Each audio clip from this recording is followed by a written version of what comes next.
I don't know, I may be wrong, but I think that in Ghana, in our culture, the women don't use their money. Is that what it is? Where did you hear that from? I don't know.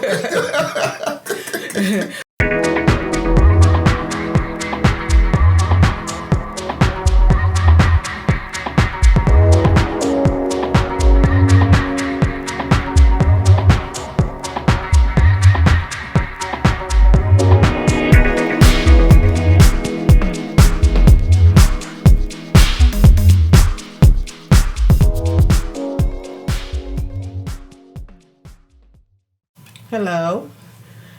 It's good to come your way again. It's great to come your way, my wife and I. My name is Kwame Frimpong. I'm a marriage and family therapist, and my wife, Mary Frimpong. Yes. Frimpong, yes. Yeah. We had one of our viewers told us that they want us to talk about marriage and money. Should couples have joint accounts or individual accounts? Yeah, that is the question right now. That is the question right now. That's the conversation. And I want you to join us. Send us your questions. Just like one of our audience, a great sister in Christ, sent us this question all the way from Maryland. She said, Pastor Kwame, we need to talk about this because it is a big issue. Yes, it is. Yes. Mm-hmm. And so today is a conversation. Should couples do joint accounts or individual accounts? Now, according to which one is better? Which one is better? That is what we're going to find out today. All right. Individual accounts or joint accounts. What do you think? If you are watching us, just send us what you think. I would like you to tell me, say, Pastor Kwame, I think individual accounts. Or joint accounts. Yeah. And joint accounts. Or whatever you think. And also what you are doing and it's helping you. Mm-hmm. Let us know. Maybe it will help other people too. Exactly. Maybe it will help somebody if there's any techniques, any plans, whatever you are doing that you think is helpful, send us and then we will share that, and it will help somebody. There's a guy by the name of Dave Ramsey. Mm-hmm. Dave Ramsey says that the use of money, how couples use their money or they talk about their money, he says that it is the number 2 cause of divorce. The number 2? Number 2. What is number 1? Number 1 is infidelity. Okay, yeah. Going outside of your marital vows. Okay. Number 1. Okay. Number 2 is whether more money, no money, talk about money. That is what the issue is. Yeah, more money and no money. They're all problems. They're all problems. No money. How you talk about it is the issue that we discuss about today. There's another research that I came across. It says that 85% of all marital couples who experience happiness talk about their money together. Okay. Wow. So that is very interesting. Yeah. Very, very interesting. Yeah. So the question becomes, why is it so difficult that talking about money is just so hard for many couples? Well, I think that sometimes it's all about the self. Selfishness. Yeah.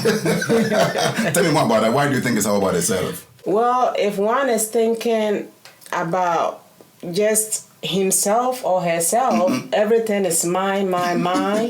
I'm the one, I'm working, it's my job, it's my money. Hey! I want to use it whenever I want to use it. I don't have to ask you for permission. Yeah. So it becomes a big problem. That's right. Because in some instances you have the wife who is a medical doctor, and maybe the husband is making $3,000 a month, the woman is making $100,000. I mean, and then you want them to come together and discuss together. That would be difficult, right? Yeah, well.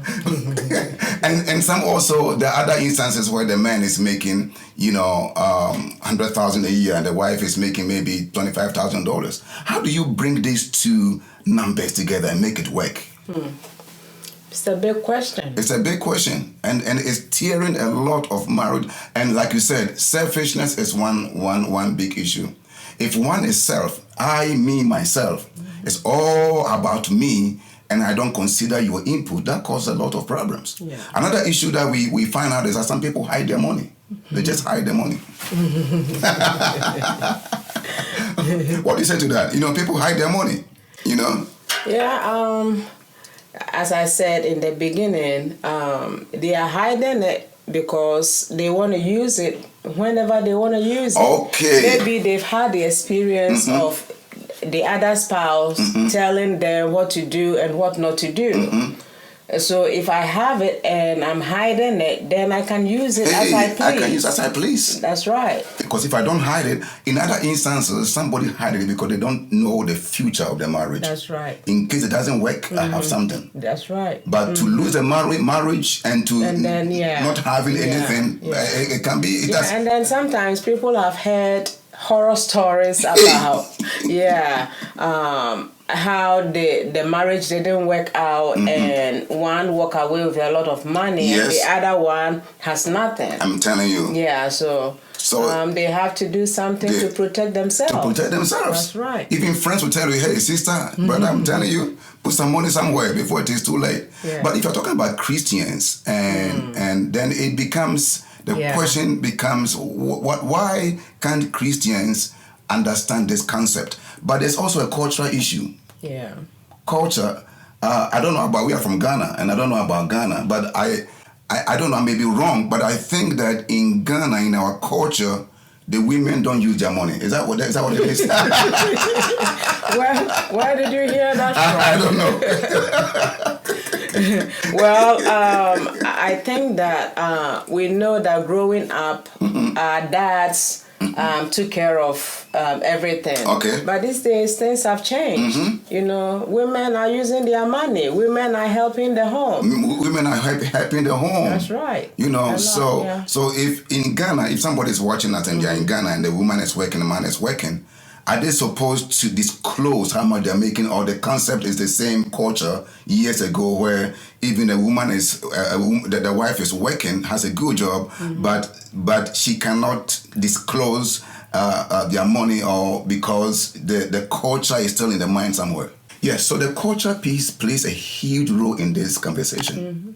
Because in some cultures, you know, the man is in charge and the woman doesn't contribute, and then it becomes some problem. So look at your culture, use what works and what does not work. Yeah, and talking about culture, it's not that the women don't contribute.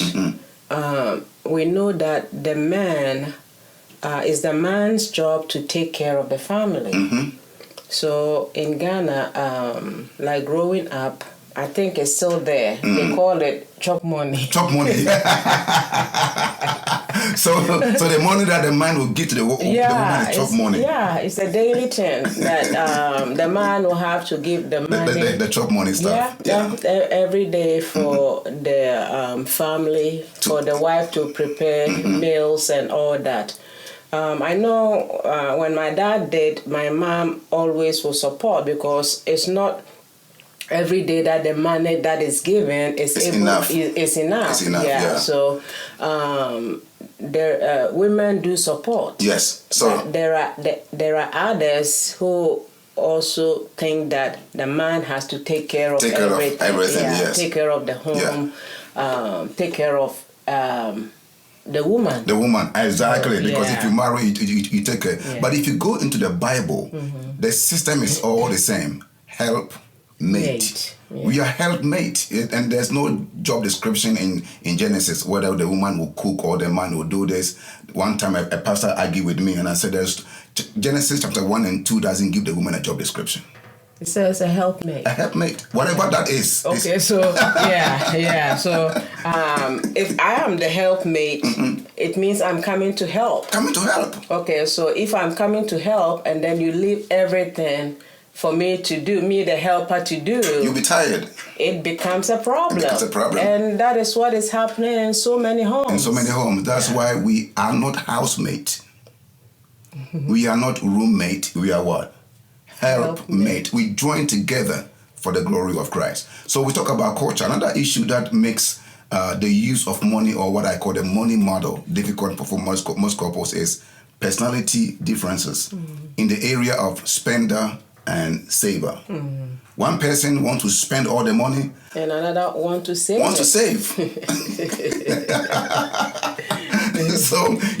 So in this month, maybe the husband go ahead and buy and just buy, it causes problems, or the wife, vice versa. Yeah, and I think that everything should be a balance. Yes. Somebody will say, I want to save. Yeah. So they want to save everything and not buy a single thing. Yeah. That will not help. That will not help. Okay? You want to save all the money that comes in. If I need something that I think is important, you tell me, no, remember we are saving. There must be a balance. That's right. So if we need to create a good balance, between the saver and the spender. Yeah. If what you're doing is saving and we can't even go out and eat. That's come on, right. please come on. We can have some fun at all. Yeah. But there's also another component where one spouse feel like we support one family in Africa, and we're not able to support the other family in the other in another. The other spouse feel like he or she feel cheated. Yeah. And when that happens, that is when one starts hiding the money. Hey, I just have to put the money That's in my pocket right. somewhere. I have to put money somewhere because if I'm coming to ask you every time I need to send money home, then it becomes a problem. You don't even feel like talking about it. That's right. So if I put something somewhere and I do it without your knowledge. So it causes financial infidelity. Right. Because if I know that my spouse will not help, maybe my sister or my brother or my mom that has a problem, but my spouse will not help me, I have to hide money or do something somewhere, and it doesn't really bring happiness to the marriage. Yeah. When it comes to money, it's a huge problem. It is. It's a big elephant in the room. It is, and we must face it. That's right. And develop what works for you, whatever works for you. Now, for us, we do joint savings, joint accounts. So I don't know what works for you, but whatever works for you, that works for your children, for your wife, your husband, your future. That's what you do. That's what you do. And again, as Christians, we have to remember who is Lord over us. Who is Lord over us? Who is the center of all these things? Yeah. Is it me or you or who? If Christ is not the center, where do we go? That's right. So that is a good point. So let's discuss the models out there. So there's one model called all in it together. All in it together. I like that. I like that. All in it together. That is joint. Everything is in it together. I told that the other day, I told my children, I said, hey, if mommy buys something for you, know that it's from the two of us.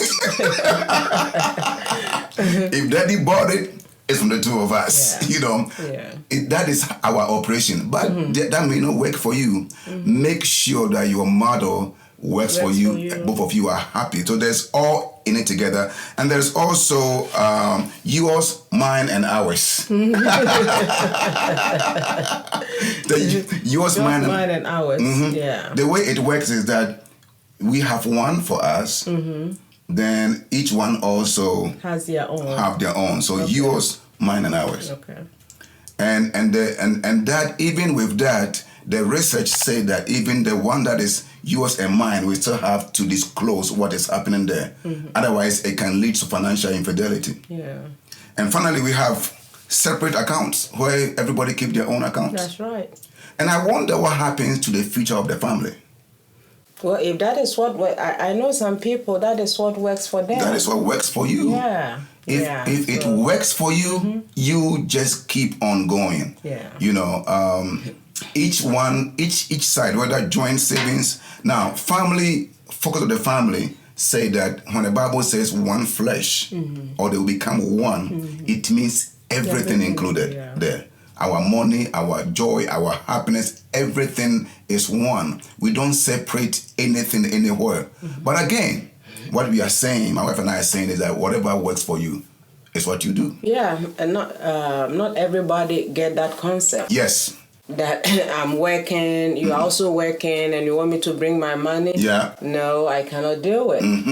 save yours and I'll save mine. And I control mine, you control yours. Yeah. So that is what we are saying. And so we would like you to send us comments. And if you have any question or anything that you want us to discuss, just like one of our audience send us this topic, please send it to us. What are you doing that is really helping your family? Others will want to hear. Yes. That's good. And try to practice it too. Yes. So drop a comment over there and follow us on Facebook, KF Life Coaching. Subscribe our YouTube channel. Our YouTube channel is, again, KF Life Coaching. We want to hear from you, and we thank you so much for watching. Please, if you can subscribe right now, we would appreciate it. God bless you. God bless you. I will see you soon. Take care.